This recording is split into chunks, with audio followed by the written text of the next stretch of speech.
د یو کلن د پاره کامیابی دا ده چې بغیر د سهارې نه تلل کولی شي. د 4 کلن د پاره کامیابی دا ده چې په پرتوګ کې بیتیازي نه کوي. د 8 کلن د پاره کامیابی دا ده چې چرته لاړ شي او واپس پخپله کور ته راشي. د 12 کلن د پاره کامیابی دا ده چې ځان له دوستان جوړ کی. د 18 کلن د پاره کامیابی دا ده چې ډرایوینګ لایسنس حاصل کی. د 30 کلن د پاره کامیابی دا ده چې د یونیورسيټي نه ګریجویشن وکي. د 15 کلن د پاره کامیابی دا ده چې ګټل شروع کی. د 13 کلن د پاره کامیابی دا ده چې واده یې کړی وي.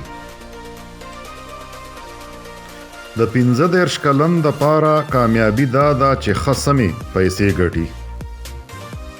د 15 کلن د پاره دا کامیابی ده چې د ځوان ښکاری. د 50 کلن د پاره کامیابی دا ده چې خپل بچیان ښه اعلی تعلیم یافته کی. د 55 کلن د پاره دا کامیابی ده چې خپل فرایض په ښه طریقې سره سرته ورسوي. د 60 کلن د پاره دا کامیابی ده چې ډرایوینګ کوي او ډرایوینګ لایسنس لري. د 65 کلن د پاره دا کامیابی ده چې بغیر د بیماری نه ژوند تیری. هغه 80 کلن کامیاب دی چې په هیڅ چا بوج نه وي.